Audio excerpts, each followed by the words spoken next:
నేను మానస గంగం. దేశవ్యాప్తంగా అప్పుడే పార్లమెంట్ ఎన్నికలు ఆల్రెడీ 2 విడతలు జరిగిపోయాయి. ఇంకా 5వ విడత జరగవలసి ఉంది. మన 2 తెలుగు రాష్ట్రాలలో మే 13వ తారీఖు ఎన్నికలు జరగవలసి ఉంది.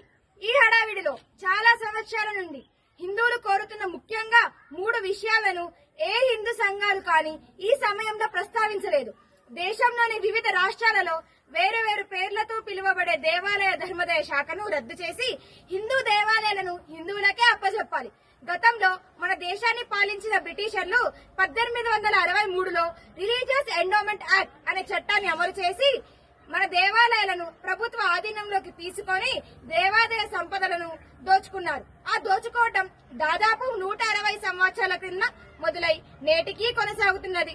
నాడు పరాయివారు, నేడు మన ప్రభుత్వాలు, అంతే తేడా. కానీ దోచుకోవడం మాత్రం కామన్. దేశానికి స్వాతంత్రం వచ్చింది, కానీ మన దేవాలయాలకు ఇంకా రాలేదు. ఇది హిందువులందరూ సిగ్గుపడవలసిన విషయం. మన దేశం లౌకిక దేశం, అంటే మత ప్రమేయం లేని దేశం. అంటే ప్రభుత్వాలు మతాలకు అతీతంగా పరిపాలించాలి. ప్రభుత్వాలు ఎటువంటి మతపరమైన కార్యకలాపాలు చేయకూడదు. దేశంలో ప్రధానమైన మతం హిందూ మతం. కేవలం హిందూ మతానికి సంబంధించిన దేవాలయాలను ప్రభుత్వం తమ ఆధీనంలో ఉంచుకొని నిర్వహించడం ఎంతవరకు సబబు? వేరే మతాల వాళ్ళు వారి వారి ప్రార్థనా స్థలాలకు వెళ్లాలంటే ఉన్న పలంగా వెళ్లవచ్చు. కానీ ఒక హిందూ దేవాలయానికి వెళ్లాలంటే జేబులో డబ్బులు చూసుకొని మరీ వెళ్లాల్సిన పరిస్థితి కల్పించాయి ప్రభుత్వాలు. దీని ద్వారా ఎందరో హిందువులను గుడికి రాకుండా ధర్మానికి దూరం చేస్తున్నాయి ఈ ప్రభుత్వాలు.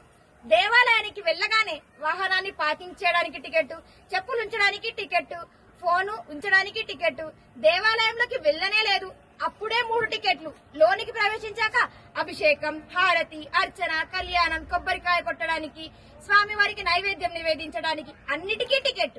ఇక ఆర్థిక సేవలకైతే టికెట్, ఆపై జీఎస్టీ. దేవాలయంలో జీఎస్టీ ఏమిటి? చండాలంగా సిగ్గరిపించట్లేదా? చివరిగా ప్రసాదమైనా ఉచితంగా ఇస్తారంటే అది లేదు, దానికి టికెట్. మీకంటే మా వీధిలో షావుకారు నయం. సరుకులు కొన్న తర్వాత ఒక చిన్న బెల్లం ముక్కనైనా ఫ్రీగా ఇస్తాడు. ఇప్పటికే అన్ని రకాలుగా దేవాలయాలను పీల్చి పిప్పి చేస్తున్న ప్రభుత్వాలు. మొన్న కర్ణాటకలోని కాంగ్రెస్ ప్రభుత్వం దేవాలయ ఆదాయంపై 10% పన్ను చెల్లించాలని చట్టం చేసింది. కానీ బీజేపీ పార్టీ అడ్డుకోవడం వలన ఆ చట్టం ఇప్పటికైతే ఆగింది. పోనీ మీరేమైనా సరిగ్గా నిర్వహిస్తున్నారంటే అది లేదు.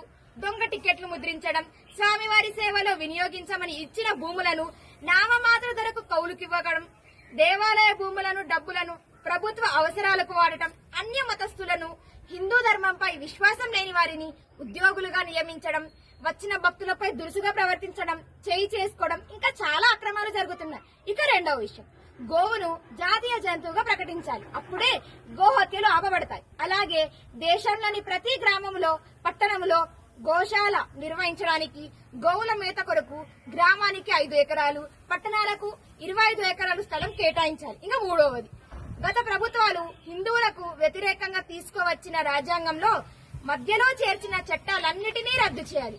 ఇవన్నీ కేవలం ఒక బీజేపీతోనే సాధ్యం. దయచేసి హిందూ బంధువులందరూ ప్రస్తుత సమయంలో మీ ఊరికి, పట్టణానికి ఎన్నికల ప్రచారంలో భాగంగా వచ్చే కేంద్ర నాయకులు, మోడీ గారు, అమిత్ షా గారు లాంటి వారికి, కేంద్ర మంత్రులకు, రాష్ట్ర నాయకులకు, కిషన్ రెడ్డి, బండి సంజయ్ లాంటి వారికి, బీజేపీ ఎంపీ అభ్యర్థులకు అందరికీ ఎక్కడ పడితే అక్కడ ఈ 3 విషయాలను పేపర్ పై వ్రాసి వారు అధికారంలోకి రాగానే వీటిని తొందరగా అమలు చేయాలని మన ఆవేదన వ్యక్తం చేయండి.